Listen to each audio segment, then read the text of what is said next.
Welcome back to The Recruiter. In this episode of The Recruiter, we're going to talk about what happens when the job applicant that you've worked so hard to get into your dealership arrives. Now, we've done everything right. You've written the perfect ad, the perfect title, all the keywords, all the tag words. You've gotten people to apply. You've posted it in the right places. They've applied. You've corresponded with them. You've sold them on coming in to interview. Now they show up. They have an interview time. Where are you? Why aren't you available?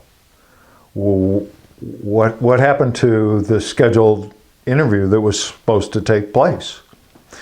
See, here's what happens. In the daily chaos that is the automobile industry, we've done everything in terms of our recruiting and our staffing exactly right up until this point. And here's one of the key areas it falls apart. You're not available. So the person comes in, they don't know where to go because you haven't told them, which is very important. They go to receptionist. Now, let's go back one. Let's say they're coming in for a sales position. They go to a salesperson. Now, this probably doesn't happen at your store, but they walk in and I'm here for the position for salesperson at the dealership. Nah, we're not hiring. You don't want to work here. Matter of fact, you know what? You can take my desk. I haven't talked to a customer in 3 weeks. This place sucks. Probably not the person you want your job applicant speaking to. So let's come up with a plan. We know the physical venue and the layout of your venue of the dealership. We know the natural traffic pattern that job applicant's going to come in from. We know typically where they're going to park, what door they're going to come in. We know what time they're coming in because they've scheduled an appointment. Typically, they're going to be hopefully early for that appointment. So let's be prepared.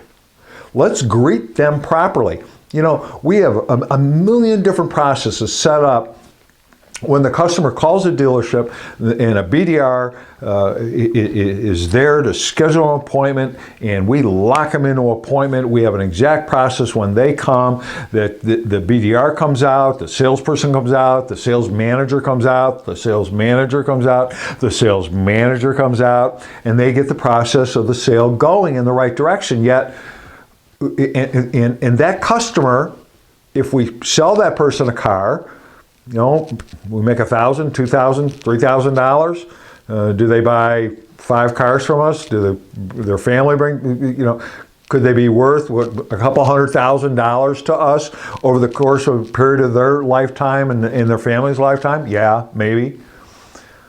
But what is that one applicant, that one internal customer, your human capital, what does he or she bring to us? More than that. There's no larger ROI than that a job applicant at that point in time. So let's have a locked down process of bringing that person in. Where are they coming in from?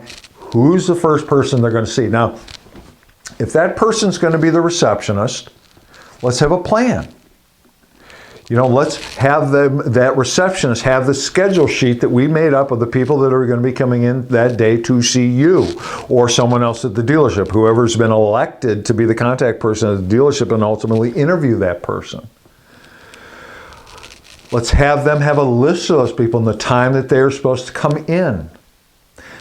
Maybe they start filling out an application. Now, some of these people are going to have resumes, and they're going to hand you the resumes. So, do I have to fill out an application? Yes, you have to fill out an application.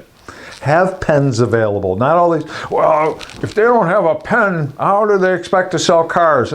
Forget about that. That's old school. They don't have pens. You know, so have pens available. Have plenty of applications available so you don't have to go out. Could you wait here for 4 hours and let me go find an app? Have that all ready. Have a designated area where that person or person sits down in a good environment, away from the rest of the chaos of the store would be best, in a controlled environment where they can fill out that application.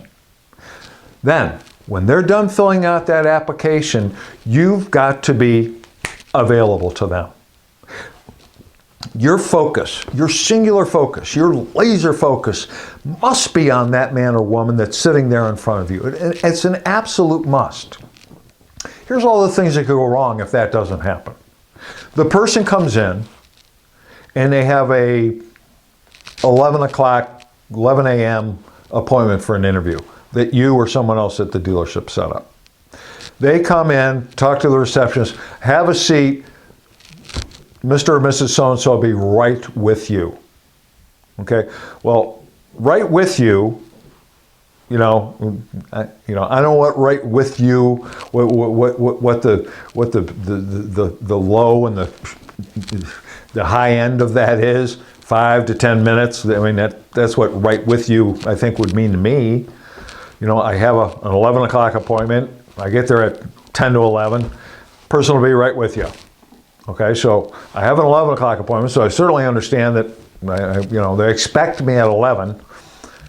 11:15 doesn't work. 11:20, 11:30. Right? You get caught up in an appraisal, moving a trade, a heat case, something happens in the box while, life at the car dealership happens. Well, someone's got to take care of that stuff because you have a very, very, very important issue in front of you. Your lifeblood of your store sitting there wanting to come to work for you. That person has to be taken care of. So what happens if they don't? They sit there 15, 20, 30 minutes, 45 minutes, and no one's come out to them. So they go to the receptionist. I've been here a half hour. Oh, it's only going to be a couple minutes more, right? And the receptionist gets on the phone with you or somebody else. Your interview is wait. Tom, I'll be right there. I'm busy. I get it. I've been there, but it's got to stop. It just has to stop. Now, one or two things are going to happen here with this particular person, this particular scenario and example. They're going to leave. That person lives in your community. You can bet me that person is going to leave there and they're immediately going to tell somebody about the horrible experience they had trying to come to work for you. What do you think the chances are that you ever sell them or someone they know and tell this story to a vehicle? What are the chances that they're going to use your service department for anything? I mean, you can advertise that oil change for $9.95 if you want. They're not coming back to your store. That's bad. Don't let it happen to you. It's bad. They're a person that lives in your community. You think they're going to go on dealer radio? You think they're going to give you a bad review because you screwed up an interview? You bet they are. Don't do that. Okay, let's say they wait. They wait 30, 45 minutes, an hour. What this says to me is they're desperate. Now, we can look at this a million different ways. Somebody that hangs in there and waits to see me for an hour and he or she's desperate for a job, man, that shows me something. They hung in there. I think that shows that they're desperate. And I'm not sure I want a desperate employee. We have to eliminate all that. That person has got to be, the red carpet's got to come out for that person. It has to. I mean, just say it out loud to yourself. You've done everything up to this point.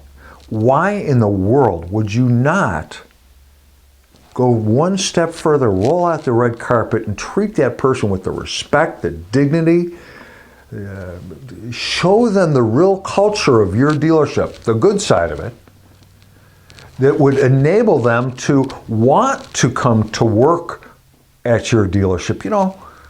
Facts are, ladies and gentlemen, we're not their first choice. When people are 11, 12, 13 years old and they're at the picnic and they're sitting around with the family, Aunt Mary comes up and says, "Where do you want to be when you want to grow up?" Very few of them say, I want to be in the automobile industry, Aunt Mary. So if we treat them poorly up front, it just goes along with the preconceived notion they have about us. That's bad. Let's change that. Take good care of that interviewee. We've spent so much time, you've spent some money, you've done everything right up to this point. Don't screw it up here. Let's take care of them, put everything aside, laser focus in on them. In the next episode, we're going to talk about going further with that job applicant. See you on the next episode of The Recruiter.